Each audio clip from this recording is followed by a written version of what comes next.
dress like this, so please bear with me. I too am humbled by this opportunity. Sheila shared some of our journey to Gordon-Conwell. I would like to say that it was a deliberately wise choice. I'd even like to say that it was well planned. I'd like to say that we were well prepared, but that was not the case.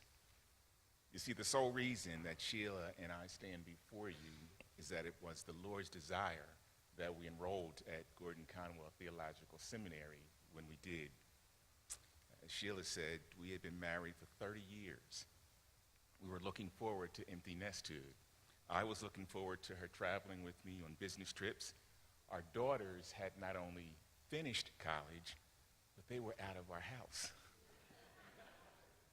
I was ready to kick back, enjoy life, and have some serious us time. But God's plans were different, were very different. For me, it was Christian leadership, and for Sheila, Christian counseling, and our destination was here at GCTS. Sheila has said many times before to people that she would not have gone to seminary without me, but the truth be told, I would not have gone to seminary without her. So what I've learned in our time here at Gordon-Conwell is that God continues to marvel. That the God we serve is the God who makes a way when there is seemingly no way. That the God we serve rewards our faith and he rebukes our fears. That the God we serve is the master blacksmith who anvil daily fashions us to be more like Christ. So, God worked on both of us, and he gently guided us to the same decision at the same time. But God did so much more than that. He provided the finances. He opened up our schedules. And he removed things I thought dear. So many things I thought dear. In short, God definitively architected the plan that we would follow. For Sheila and me, coming through this journey together was not easy. She shared her struggles, and I had many of my own. You see, the decision to go to seminary meant that my 32 years of corporate America were wasted. The question for me in those first few semesters was, how is God going to use me? Or better yet, how is God going to change me? What I experienced was that God continues to marvel. See, the theme of this brief address, if you have not figured it out, is that our God continues to marvel. That the God of Abraham, Isaac, and Jacob, the God of Peter, James, and John, the God of Cooper, Laniak, and Hollinger, the God of seminary graduates, Jonathan Asidu Tibu, Skip Griggs, and Adele Jordan, continues to marvel. I know Sheila as a keenly wise woman. I know her as someone with a heart for women who hurt. We knew that the GCTS Christian Counseling Program would not only help her personally, we knew that it would purposefully prepare her for the ministry God has called her to. For me, enrolling in the MACL program and learning under Drs. Cooper, Klipowitz, Selimar, and many others I do not have time to mention, I knew that God was coupling my corporate experiences with my experiences in seminary. Here's just one example, and Dr. Laniak mentioned it. Dr. Cooper, in his class Teams and Team Building, used a teaming instrument that each student was available to each student, and they were advised to take.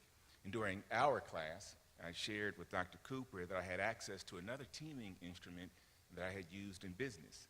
And Dr. Cooper and the members of our class used this instrument, Teamability, and it worked well. And Teamability has been used now multiple times at GCTS. In fact, next week, I will be using Teamability with D-Min students in Dr. Cooper's Redemptive Leadership course. Additionally, Dr. Cooper recognized a correlation between biblical spiritual gifts and Teamability. So for my final project, he directed me to develop a ministry plan for a spiritual gifts version of Teamability, and we have done so. Dr. Cooper's encouragement in developing a spiritual gifts version of Teamability will undoubtedly help me and others be better leaders of the people God is calling us to shepherd. You see, the expectant reality for each of us is that our God continues to marvel. You see, it does not matter if you arrived at seminary in your early 20s or if you're gliding through when you're 50 plus. Our God continues to marvel. He brought you here for his purposes. Since it is God's purpose, then it is his will that we make a difference in the lives of those we encounter. The only question is, will each of us do that? And since our God continues to marvel, then all of us must take the lessons learned, the experiences gained, the hard nights of study, the thousands of pages read and the hundreds of pages written, the relationships forged, the gained perspectives, and yes, even our changed perspectives to bless others. Each of us has been given a great privilege to use what we learned at GCTS and to minister to a hurting world. Our collective experiences, when appropriately applied with the Holy Spirit's guidance, compels us to influence many lives across the globe with the gospel of Jesus Christ. The Apostle Paul charged Timothy in 2 Timothy 4:2, saying, preach the word. Be ready in season and out of season. Reprove, rebuke, and exhort with complete patience and teaching.